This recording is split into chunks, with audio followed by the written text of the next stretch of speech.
Madame la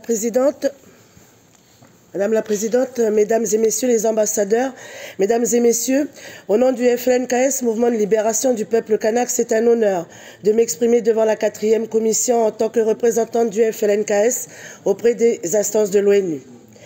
La colonisation est un crime contre l'humanité et de barbarie, disait le président Emmanuel Macron en 2017 en Algérie.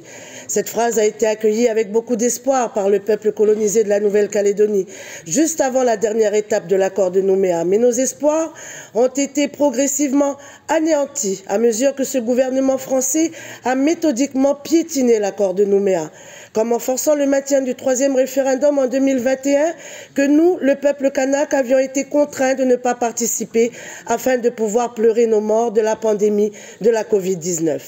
Le peuple colonisé considère que cet acte est un sabotage délibéré de notre cheminement vers l'indépendance et j'en veux ensuite pour preuve le dernier déplacement du président de la France dans mon pays. Au terme d'une visite largement théâtralisée, son discours public, en plus d'employer un temps condescendant et ironique lorsqu'il parlait des aspirations à l'indépendance de tout un peuple, a consisté à nier les 40 dernières années d'histoire de décolonisation en terre kanak. Il manifestait clairement une volonté de retour en arrière, prétendant même venir nous protéger d'autres invasions.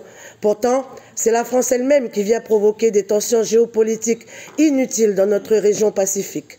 Alors que le monde fait face à des défis de notre époque, et sans oublier que la colonisation est à la racine de certains de ces problèmes, nous avions décidé d'en rechercher les solutions à travers une décolonisation réussie de Kanaki.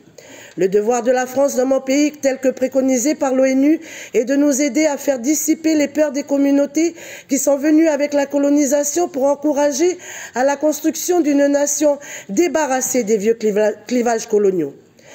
Madame la Présidente, en ignorant la légitimité indépendantiste qui s'exprime dans les urnes, la France pratique une recolonisation qui ne dit pas son nom.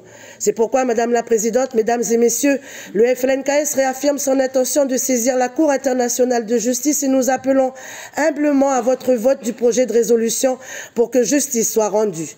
Il faut que les colonies soient libérées et comme vous avez pu le constater avant-hier, Madame la Présidente, le Tavini Huirahatira, à l'instar du FLNKS, ont choisi comme moyen pour y arriver une décolonisation pacifique. Je vous remercie de votre attention.